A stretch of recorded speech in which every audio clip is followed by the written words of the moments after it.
Hello, dear ones. It's so good to be with you together again. And what I want to talk about is the hesitancy of spring this year.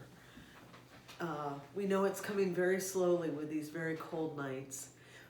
But what I want to share with you is my experience of spring in my childhood.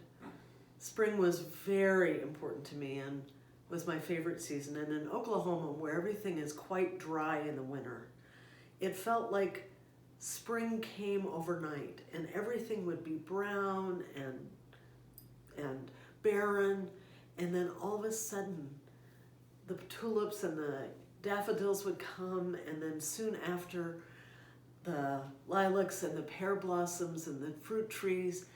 And in our yard, the yard of my childhood, we had 3 giant pear trees. The aroma was just extraordinary. And all around our fence and all around our house were lilac bushes. And I remember that I would walk to school, which was 2 blocks away, and I would, every afternoon, I would try and pay attention to how close I had to be to the house before I could smell spring. And I paid attention each day that I walked home from school. And I knew that spring was really here when I could smell it about 5 houses away. And the most delicious nights of spring, and this happened because Oklahoma could have very hot spring nights, is the nights that I could sleep with the window open. And right outside my window was a pear tree, and just below it were the lilac bushes. And I would put my pillow on the windowsill, falling asleep in this olfactory heaven. And my mother knew how much I loved spring and how I would impatiently look for the violets underneath the leaves, and I would wait for spring. So one morning, she said, "You know what? I think what we need to do is have our own spring break." I think I was 6 or 7 at the time. And I said, "Really?"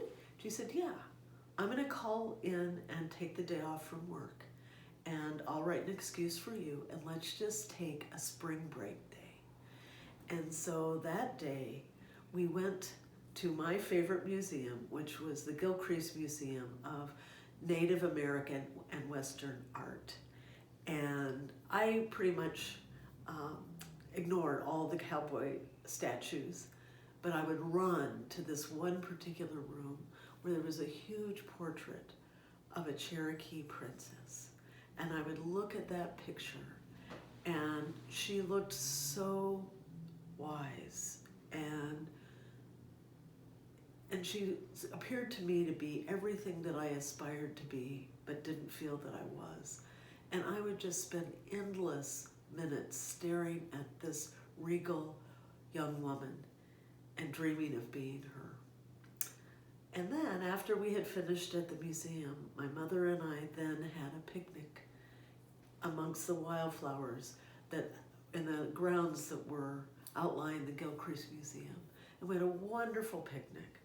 And that became an annual tradition between my mother and I. And it would just happen one day, and she probably had a sense that it was coming in. She probably had called in and taken the day off ahead of time after that year.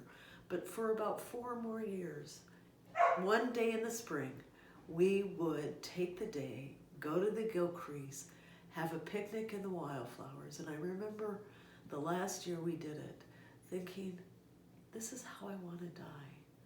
I want to die with next to someone I love, slipping into a coma, lying in beautiful wildflowers. And I just, on this day after Mother's Day, what I want to remember about my mother is that she taught me about seizing the moment, that there was always time to seize the moment and take a sanity break and to say, I claim this day for beauty and for joy.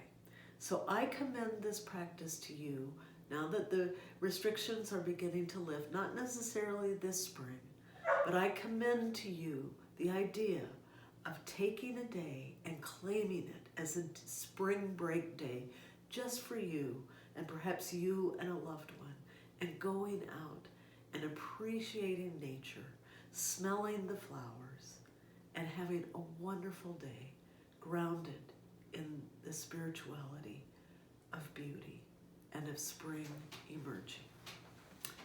Happy spring and happy almost lilac season.